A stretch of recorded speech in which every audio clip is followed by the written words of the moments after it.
Like so many cycles of nature, Homer's local lesser sandhill cranes arrived as usual mid-April, with the first reported pair landing on April 9th, beginning a new season of citizen science for Kachemak Crane Watch, tracking sandhill crane arrivals, nesting, hatching, fledging, and loss of cranes through illness, accidents, or predation.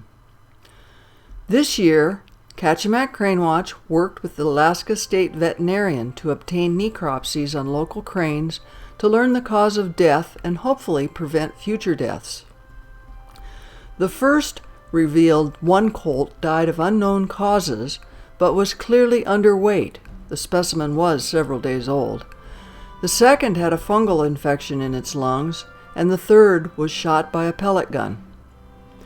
The pellet gun death was heartbreaking for the human neighbors who had watched the adult cranes raise their young all summer. 2 years ago, 2 colts were killed by arrows in the yard next door to where they grew up. Whether arrows or air guns, hunting cranes or other birds in a neighborhood is a safety hazard for residents. A Board of Game regulation banning the shooting of cranes by any means in the Homer area from the Homer city limits to the head of the bay would resolve this issue. Last winter, Kachemak Crane Watch, the Center for Alaskan Coastal Studies, the city, the U.S. Fish and Wildlife Service, and the Homer Chamber of Commerce created a brochure to educate people about leashing their dogs and not entering Beluga Slough's crane nesting habitat.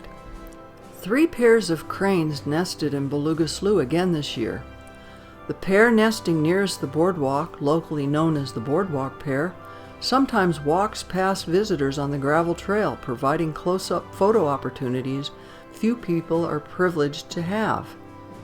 By staying on the trails, people and dogs become predictable, allowing this intimate window into crane life. The new Beluga Slough pamphlet is available online at www.cranewatch.org or at the Center for Alaskan Coastal Studies office. The 2020 nesting season was on a par with other recent summers. This year, with 42 nests and 70 colts reported, a total of 45 colts made it to fledging, a 64% fledging success rate, comparable to other years. This year's nest success rate was 78.6%. More data is available online at the Kachemak Crane Watch website, where you can get the complete annual report. Every year, I receive phone calls and emails with questions or stories from people all over Homer and Anchor Point. Nearly every year, I get calls about a missing lone fledged colt. Most of the time, the lone fledgling either finds its way back or the missing colt shows up. Usually, I never find out how it happens. This year, I received a call from a distraught human neighbor whose recently fledged colt had disappeared. He assumed the worst. I told him it was too early to know. Give it 2 or 3 days, and it just might get back with the family. Coincidentally, the next day I noticed an extra colt in the flock gathering on Inspiration Ridge Preserve that did not appear to be attached to any parents. I sent a photo to the human neighbor, who said it looked rather like the missing colt. The next day, I received a joyous email from him with the story that 4 adult cranes with a colt in tow landed in his yard where his pair was foraging. An altercation ensued with the 4 adult intruders being chased out by the parents. The colt was their missing fledgling. Perhaps some of the family's relatives took the colt back to its parents. But what a wonderful ending to this story.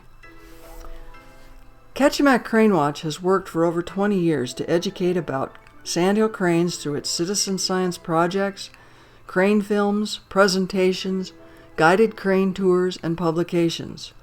What we do for cranes helps other birds and wildlife. But I think Edgar Bailey said it best years ago. Sandhill cranes are enduring symbols of wilderness. Their ancient trumpeting calls, a reminder that constant vigilance is needed to preserve this magnificent species. Thank you. This was Nina Faust reporting for Kachemak Crane Watch.